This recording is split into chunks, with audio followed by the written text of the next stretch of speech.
middle of a holy war, raised in America, somehow survived the brainwashing and mass hysteria. Got rid of the TV and finally broke the spell. Made it back to earth after several realms of hell. Came back with my soul intact. To the Shakti report.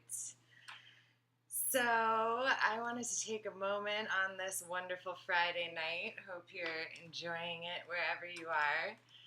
And don't you have the best thoughts in the shower? Like, just 2 videos came to me in the shower, and it was like I'm pouring through thoughts, and then, the monkey mind jumps out to, like, producing these thoughts, and you're like, no, go back to the wormhole of thoughts. It's not done yet. I'm still developing. This was my creative process today.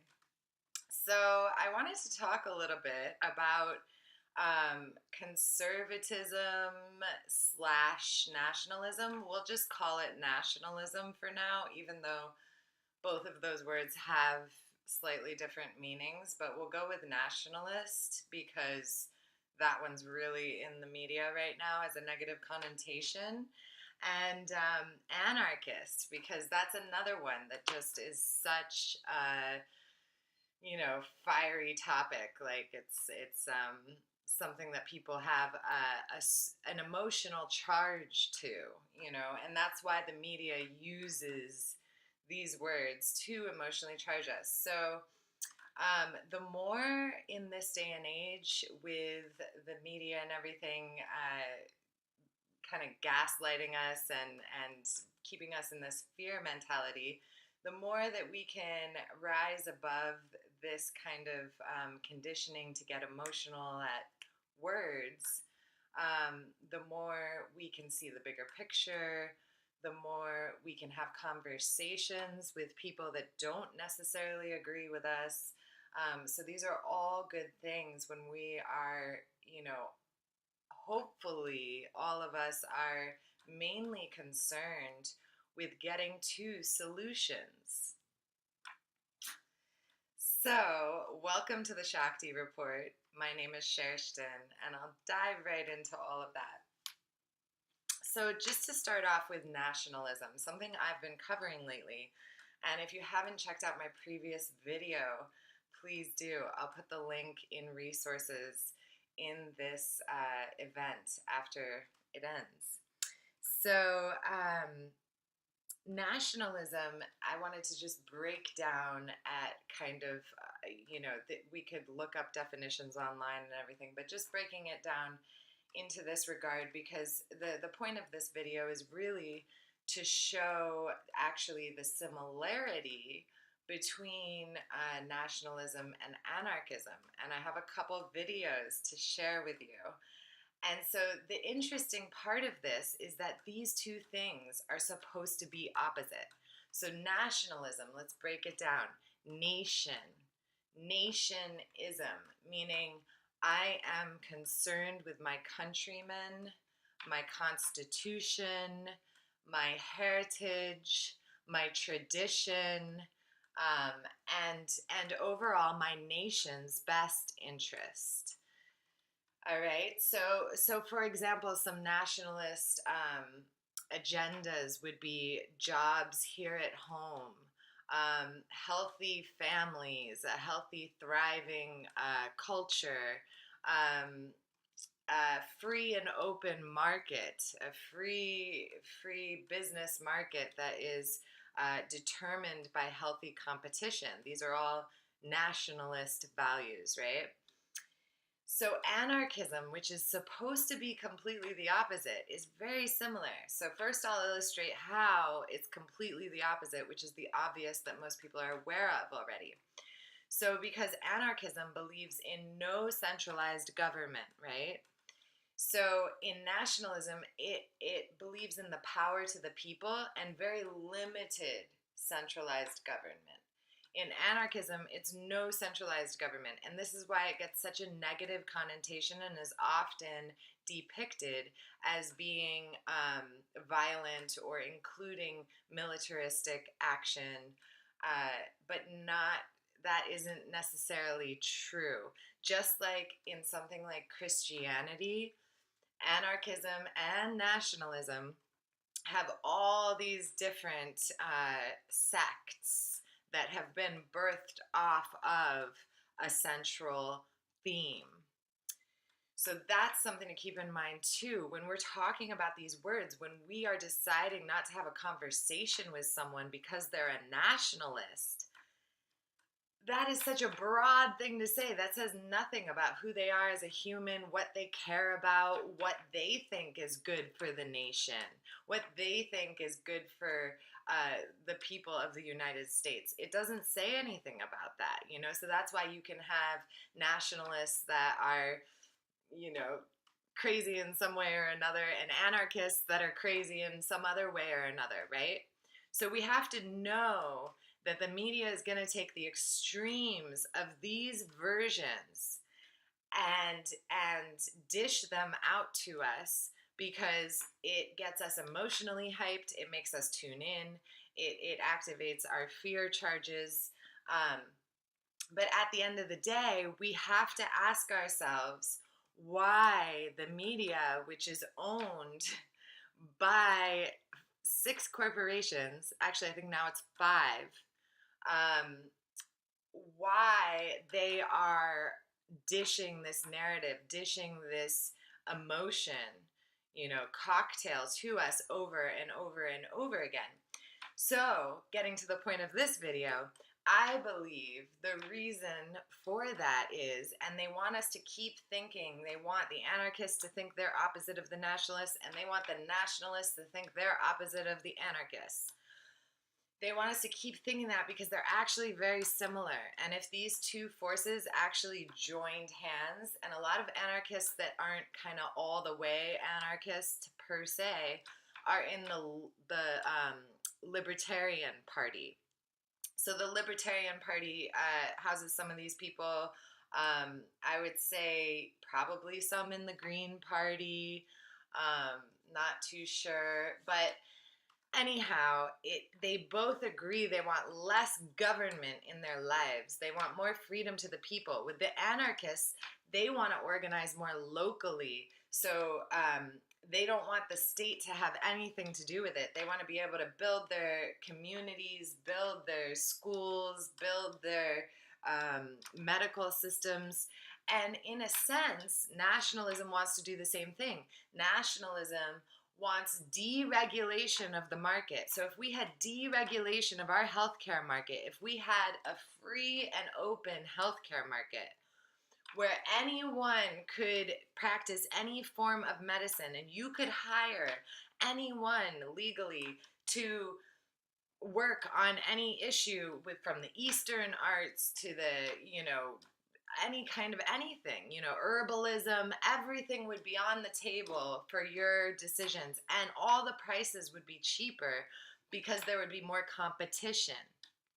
So that's nationalism. It says deregulate it so we can have our vote every day in our communities, so that we decide what kind of hospitals we have. Before the allopathic medicine completely took over all of our medicine, we actually had 6 branches of medicine to choose from. So there's been a lot of monopolization of our various very needed infrastructure of our society. And both of these, nationalism and anarchism, both are addressing this point. And what is this point? How can we sum up this point in other words? This point is globalization, and the globalization agenda is the left, and that is what is going on with George Soros and Hillary and all of that whole shebang. And Obama was part of it, and GW, and you know, and now our president is doing quite a number of things to bow down to those same powers, which I'll cover in a video soon. However, we should always question when something in the mainstream media is demonized.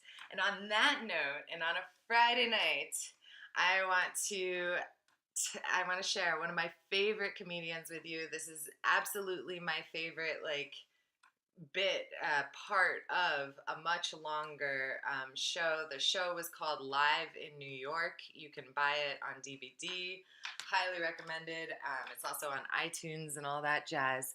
So without further ado, I'm going to share him first for laughs, and then we're going to have a couple of videos a little bit more serious on this same topic, just hearing from other people commenting on this same material.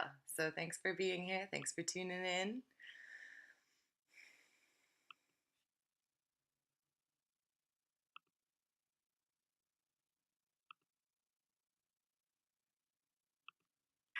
Now I'd like to talk about a few things that bring us together, okay?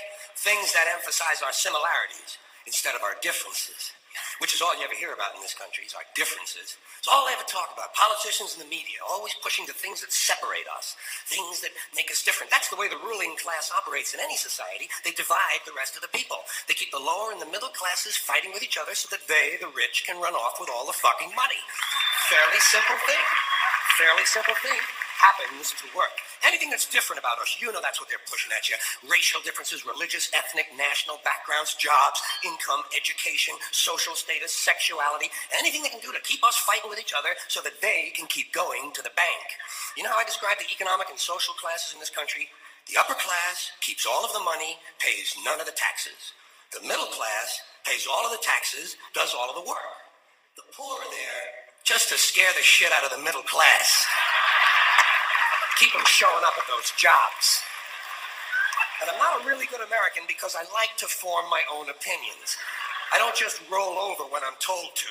Sad to say, most Americans just roll over on command. Not me. Not me.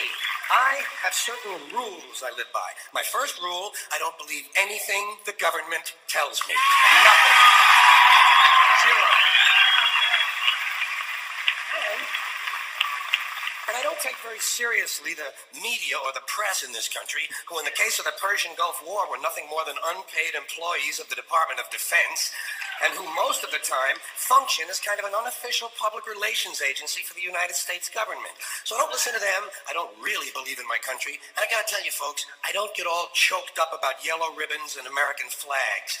I consider them to be symbols, and I leave symbols to the symbol-minded. That whole skit is just amazing, but it was great that I found that clip because it's just so well pointing out what we're talking about. Let me just see. Sorry guys, but I want to make sure. Is there something else? No, it's just this one. So this is a libertarian talking about some issues that I feel help us because we don't see this on the mainstream media. We don't see people saying radical things on the mainstream media, thinking outside the box. So this gentleman just really impressed me, and I hope he does you too. But yeah, you can be as pro as you want. I'm not easily triggered. I can have a conversation about anything. So it really doesn't bother me. I'm going to figure out a way to trigger you during this. If there's a way. But look, I'm the same way on that. It's like, people always say, well, how do you deal with all of them? And they're saying all this shit. And it's like, ooh, they're so scary behind their computers sending memes. It's like, all right. You said some shit. What do you want me to do? Exactly. I'll say it now. Nigga. No, it doesn't hurt. I don't care. It's just words. It's just conversations. I think people are really, really easily offended now. And that's something I've always despised, not even in terms of just political correctness. In terms of everyday life, people get easily offended by the most banal things where you can just really brush it off. And, if you really want to display strength, if you really want to display, that you're above these people, then do so by, combating their ideas, like you always suggest. Do so by standing your ground. Saying you believe this, I believe this. I want to continue to hold my beliefs.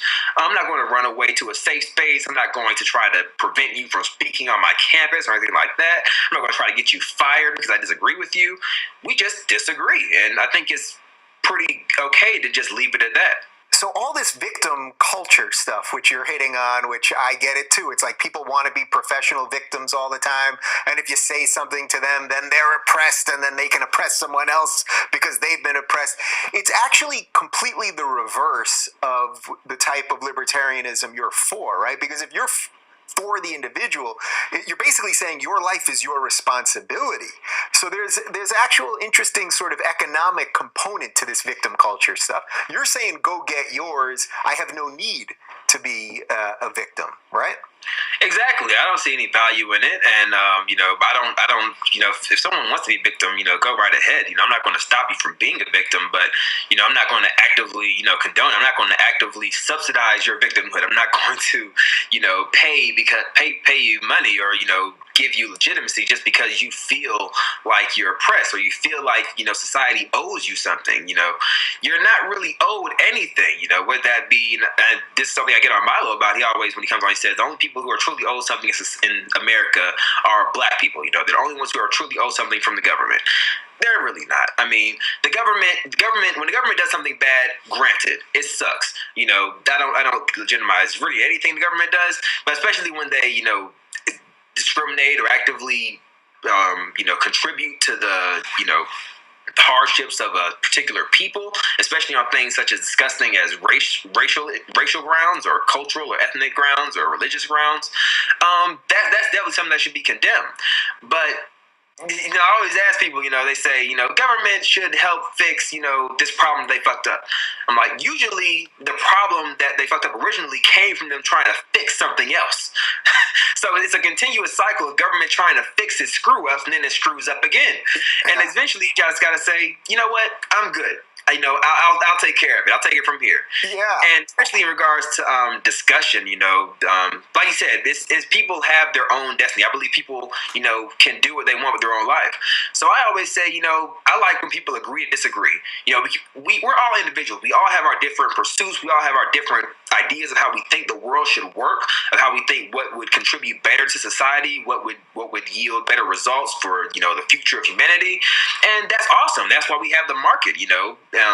Feel free to pursue what you want, and we'll see the best ideas rise to the top. Yeah. But I always ask people, can we agree, disagree? And they always say, sure, I don't have a problem. Let's agree, disagree. That's fine, cool. But then, coming down the line, they always advocate for this law or this bill. They support this politician who's going to actually infringe on that conversation that we just had and saying, so it's not really saying I agree, disagree. It's really saying I disagree, and you're just going to have to suck it up and deal with it. Otherwise, you're going to go to jail for disagreeing with my personal opinion because I'm going to get enshrined by law. Right. That's completely, I forgot the word. But it's counter to everything else that you're saying, basically. Exactly. It's contrary, antithetical to libertarianism and all the principles of freedom and individualism. People always preach individualism. If you're constantly asking government to, pass some legislation to control other people, you don't give two shits about individualism. I'm sorry, but I'll call you out on that for being a hypocrite. If you're constantly proposing that government be the solution to humanity's problems or society's ills, you don't care about individualism. You care about collectivism, and you believe that your ideas are what the collective would be better off at. That may be true, it may be not. But once you begin to force that, once I don't have a choice anymore, I know it's not. How much of this do you think is just about the way people view human nature? Because I think that a lot of people hear things that you're saying and of individual and all that stuff, and they view that as selfish. It's thought of as selfish. Now, I would view it as you doing what's good for you is the best thing you could do, because by doing good for yourself, most likely you'll do good